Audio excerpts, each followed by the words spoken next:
Everyone, welcome to SP chemistry classes. Previous videos में हमने Wilkinson catalyst की study किया, जिसमें सारे उसकी इंट्रोडक्शन, उसका मैकेनिज्म क्या है, रेट ऑफ रिएक्शन में कैसे वो अफेक्ट करता है, वो सारा हमने कर लिया। इस वाली वीडियो में हमें पढ़नी है hydroformulation. What is the hydroformulation process? Hydroformulation process को कभी कभी ऑक्सो प्रोसेस भी कहा जाता है। पहले तो इसका डेफिनेशन देख लेते हैं कि किसको कहते हैं hydroformulation. When alkene react with carbon monoxide and dihydrogen formed aldehyde. This type reaction is called a hydroformylation reactions और ऑक्सो प्रोसेस। इस रिएक्शन में भी ये भी एक कैटालिटिक रिएक्शन ही है, कैटलिस्ट के थ्रू ही ये कंप्लीट होता है। यहाँ पे मैंने मैकेनिज्म लिख लिया है। तो पहले स्टार्ट करते हैं। डेफिनेशन आपको दिख रहा है यहाँ से। रिएक्शन मैंने क्या कहा? Alkene react with carbon monoxide plus dihydrogen in the presence of catalyst.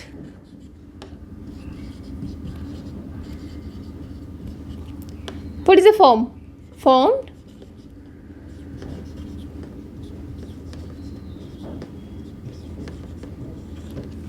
एक एक्स्ट्रा कार्बन एटम भी आ जाता है इसमें, ठीक है। ये बहुत इंपॉर्टेंट है। देखिए, पहले एल्कीन हमने लिया था 2 कार्बन वाले, उसमें एक एक्स्ट्रा कार्बन के साथ में एल्डिहाइड का फॉर्मेशन होता है। This process is called a hydroformylation reaction. अब यहाँ पे देखिए, मैंने क्या कहा कि कैटलिस्ट इज यूज्ड। तो ये जो कैटलिस्ट है वो कौन सा है जिसमें किया जाता है? 2 टाइप का कैटलिस्ट है जो यूज़ किया जाता है इसमें। एक है आपका कोबाल्ट का कार्बोनिल कॉम्प्लेक्सेस, इसको एज ए कैटलिस्ट यूज़ करते हैं। साथ ही ये बहुत ज़्यादा इफेक्टिव नहीं होता है एक्चुअली, इसमें बहुत सारे कुछ इसके डिसएडवांटेज है जो मैं आपको बाद में बताऊंगी। इसलिए इसके जगह पे एक और भी कैटलिस्ट इसमें यूज़ करते हैं, वो है रोडियम। रोडियम का है।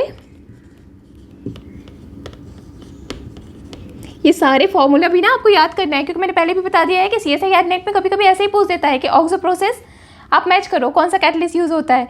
वेकर प्रोसेस कौन सा कैटलिस्ट यूज़ होता है, विल्किंसन प्रोसेस में कौन सा कैटलिस्ट यूज़ होता है। तो इसलिए आपको फॉर्मूला याद करनी है। अब इंट्रोड्यूस करते हैं इसका। ये जो कॉम्प्लेक्सेस है, आप इसे काउंट करेंगे तो ये 18 इलेक्ट्रॉन स्पीसीज है। साथ ही बहुत ज़्यादा स्टेबल है, तो इस फॉर्म में तो इसको डायरेक्ट यूज़ नहीं कर सकते, मतलब ये इसका रिएक्टिव फॉर्म नहीं है, ये इस कैटलिस्ट का रिएक्टिव फॉर्म नहीं है। तो इसका रिएक्टिव फॉर्म क्या होगा फिर? द फर्स्ट, ये जो कैटलिस्ट है वो डाइहाइड्रोजन से रिएक्शन करता है, एंड डाइहाइड्रोजन से रिएक्शन करने के बाद एक नया कॉम्प्लेक्स फॉर्म करता है, वो है आपका CO4। अब इसमें आप काउंट कीजिए, इलेक्ट्रॉन काउंट करना आपको इजीली आता है तो आप इलेक्ट्रॉन काउंट करो। इलेक्ट्रॉन जैसे आप काउंट करते हो तो ये है 18 इलेक्ट्रॉन स्पीसीज। अब 18 इलेक्ट्रॉन स्पीसीज है, वेरी स्टेबल है, तो ये भी एज ए कैटलिस्ट इसका एक्टिव फॉर्म नहीं है। फर्दर ये क्या करेगा, एक CO ग्रुप को डिसोसिएट कर देगा, निकाल देगा। जैसे ही एक CO ग्रुप निकाला, फिर वैकेंट साइड इस पर क्रिएट हो गया। अब जो बनेगा वो है आपका 4 कोऑर्डिनेटेड कॉम्प्लेक्सेस। क्या बन जाएगा? ये देखिए, ये आपको 4 कोऑर्डिनेटेड कॉम्प्लेक्सेस है। अगर इसका स्ट्रक्चर बनाते हैं तो वो कैसे बनेगा?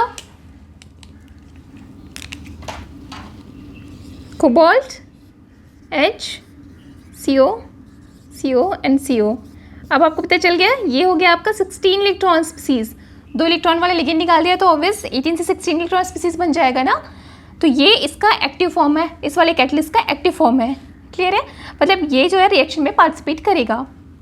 वैसे ही इसकी बात करें तो यहाँ पे ये भी थोड़ा सा, अभी ये सैचुरेटेड है कम्प्लीटली, है ना। 6 कोऑर्डिनेटेड कॉम्प्लेक्सेस है, सैचुरेटेड है, तो इस फॉर्म में इसका यूज़ नहीं कर सकते। ये भी अभी 18 इलेक्ट्रॉन स्पीसीज ही है। एक्टिव फॉर्म में आने के लिए 1 ppS3 वाले लिगेंड्स को ये रिमूव करता है, निकाल देता है, और फॉर्म करता है क्या? Rhodium ppS3 whole twice COH complexes. और ये है आपका active form of this catalyst.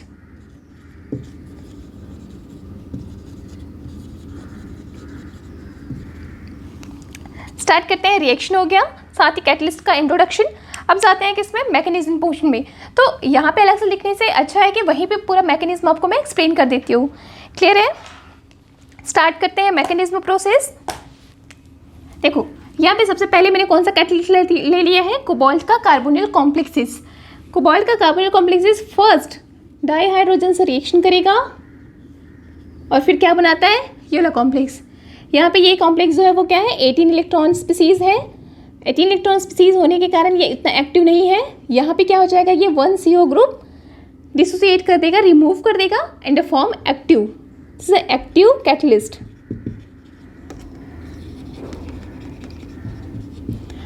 अब रिएक्शन स्टार्ट होता है, ठीक है। फर्स्ट ये जो एक्टिव कैटलिस्ट है जो हम यूज़ कर रहे हैं हाइड्रोफॉर्मुलेशन प्रोसेस में, वो एल्कीन ग्रुप से रिएक्शन करता है एंड सिंपल एडिशन रिएक्शन करेगा एंड एडिशन रिएक्शंस के थ्रू ये 5 कोऑर्डिनेटेड कॉम्प्लेक्सेस का फॉर्मेशन कर लेगा। अब जब 5 कोऑर्डिनेटेड कॉम्प्लेक्सेस बन गया उसके बाद होता है 1-2 migratory insertion. What is a migratory insertion, मैं पहले वीडियो में भी आपको एक्सप्लेन की थी, यहाँ पे भी मैं थोड़ा सा बता देती हूँ।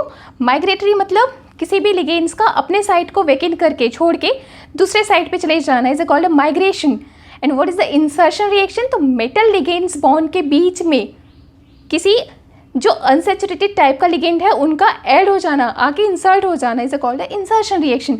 अब यहाँ पे क्या हो रहा है, 1-2 इंसर्शन। 1-2 इंसर्शन क्या होता है, एक ग्रुप जो माइग्रेट हो रहा है वो दूसरे कार्बन से जाके अटैच हो और दूसरा जो मेटल एटम है वो दूसरे कार्बन से अटैच हो, राइट। मतलब ये जो है वो इस वाले कार्बन से अटैच हो जाके और ये वाले कार्बन से ये अटैच हो, इस टाइप का अगर कोई कॉम्बिनेशन बनता है, मतलब इसे आप अपोजिट कर लीजिए ना, यहाँ पे अपोजिट बता दिया है मैंने, तब हम उसको बोलेंगे 1-2 माइग्रेटरी इंसर्शन।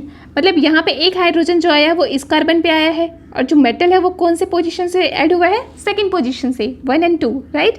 तो इस टाइप का माइग्रेटरी इंसर्शन क्या हो जाएगा, 1-2 माइग्रेटरी इंसर्शन।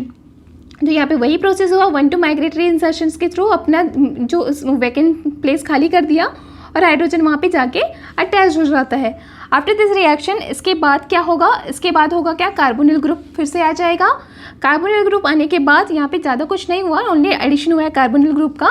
फिर यहाँ पे फिर से एक बार माइग्रेशन होगा। अब माइग्रेशन कैसे होगा, हमें बनाना क्या है, आपको कभी भी जब कैटालिटिक प्रोसेस कराते हैं ना तो ऐसा नहीं कि आपको हर चीज़ बहुत याद करना है, आप पहले मेन चीज़ को देखो कि आपको बनाना क्या है।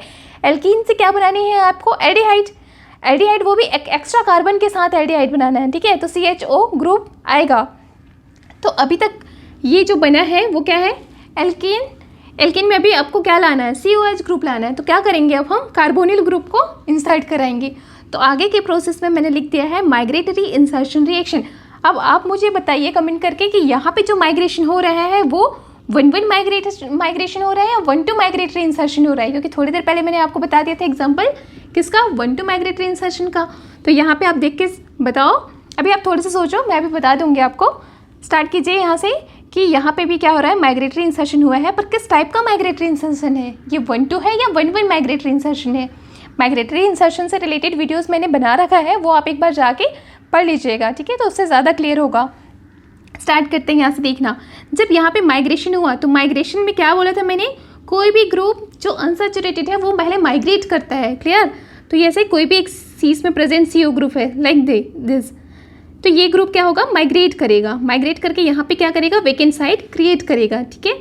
और ये ग्रुप जाके यहाँ अटैच हो गया, यहाँ इंसर्ट हो गया इस बॉन्ड पे, मेटल लिगेंड बॉन्ड पे इंसर्ट हुआ, वही हुआ है यहाँ पे, ठीक है। ये मेटल लिगेंड बॉन्ड था, मतलब ये वाला बॉन्ड था, ये metal ligand bond, this is metal ligand bond, metal ligand bond था, लेकिन उसमें ये जो CO ग्रुप है उसका इंसर्शन हुआ। अब इंसर्शन कैसे हुआ है, जिस कार्बन से वो लिगेंड आगे अटैच हुआ है उसी कार्बन से मेटल एटम भी अटैच हुआ है, राइट। जिस वाली कार्बन से ये ग्रुप अटैच हुआ है उसी कार्बन से ही मेटल भी अटैच हुआ है। तो ये जो है वो एग्जांपल है 1-1 migratory insertion. Then 1-1 migratory insertion के थ्रू ये कॉम्प्लेक्स होगा एंड आफ्टर दिस रिएक्शन क्या हो जाएगा, ऑक्सीडेटिव एडिशन रिएक्शन होगा, किसका, डाईहाइड्रोजन का। अब ऑक्सीडेटिव एडिशन रिएक्शन में आपको पता है क्या क्या होता है, क्या क्या चेंजेस होगा, एक तो कोऑर्डिनेशन नंबर बढ़ जाएगा, ऑक्सीडेशन नंबर बढ़ जाएगा, तो वो सारी प्रोसेस होगी यहाँ पे। आप यहाँ पे देखते जाइएगा ऑक्सीडेशन नंबर में क्या चेंजेस आ रहा है, ठीक है। अभी ऑक्सीडेटिव एडिशन रिएक्शन हुआ तो ये फॉर्म हो जाता है।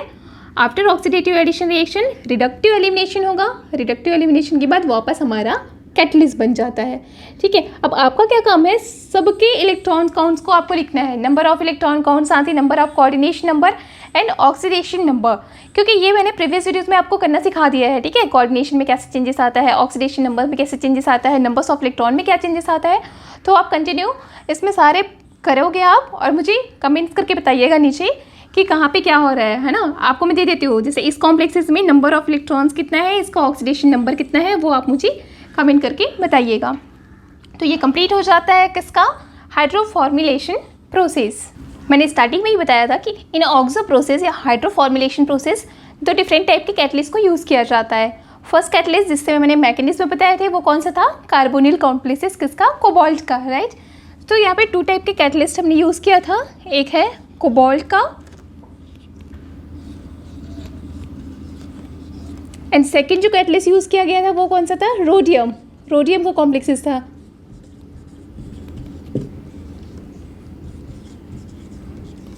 तो क्या डिसएडवांटेज है कोबाल्ट कार्बोनिल कॉम्प्लेक्सेस का, क्या क्या डिसएडवांटेज है और इनके क्या एडवांटेज है कि इसको ज़्यादा प्रेफर किया जाता है हाइड्रोफॉर्मुलेशन प्रोसेस में, वो आप नोट कर लो क्योंकि वो भी इंपॉर्टेंट हो जाता है, ठीक है, क्वेश्चन में कभी कभी आ जाता है। देखिए फर्स्ट तो ये है कि this catalyst operate at A high pressure and high temperature. इसको ऑपरेट करने के लिए जो टेम्परेचर होना चाहिए वो है आपका 140 से 175 डिग्री सेल्सियस, लेकिन इसके लिए टेम्परेचर बहुत ज़्यादा नहीं चाहिए, 90 to 120। तो टेम्परेचर वाइज ये ज़्यादा बेटर है। वैसे ही प्रेशर की बात करें तो इसके लिए प्रेशर की ज़रूरत होती है 200 to 250 atm। इसके लिए प्रेशर बहुत ज़्यादा नहीं, 50 to 100। फिर एक सबसे इम्पोर्टेंट क्या डिसएडवांटेज और इसका एडवांटेज है वो है जिस टाइम हाइड्रोफॉर्मुलेशन की रिएक्शंस होती है उस टाइम पे 2 टाइप के एल्डिहाइड का फॉर्मेशन होगा, एक एनएल्डिहाइड, यहाँ बोल सकते हैं स्ट्रेट चेन एल्डिहाइड, और सेकंड होता है ब्रांच्ड एल्डिहाइड जिसको आइसो एल्डिहाइड बोला जाता है, ठीक है। 2 टाइप का जो एल्डिहाइड है वो बनता है, एक है आपका एनएल्डिहाइड या हम बोल सकते हैं straight line aldehyde, straight chain, और साथ ही ब्रांच्ड टाइप का ब्रांच्ड एल्डिहाइड, इसको आइसो कहा जाता है और ये हो जाता है एन। तो इसका जो रेशियो है वो ये कैटलिस्ट यूज़ करने पे हमें मिलेगा 3:1, जो बहुत अच्छा नहीं है, लेकिन इसका सिलेक्टिविटी बहुत अच्छा होता है। यहाँ पे अगर देखें तो स्ट्रेट चेन एंड ब्रांच्ड में इसका हो जाता है 16:1, तो इसकी सिलेक्टिविटी बहुत अच्छी है।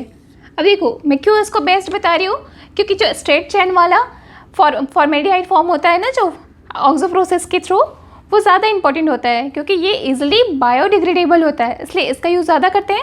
तो क्योंकि इसकी सेलेक्टिविटी अच्छी है, टेम्परेचर भी कम लग रहा है ना, प्रेशर भी कम लग रहा है, इसलिए इसकी जगह पे इसको यूज़ किया जाता है इन हाइड्रोफॉर्मुलेशन प्रोसेस।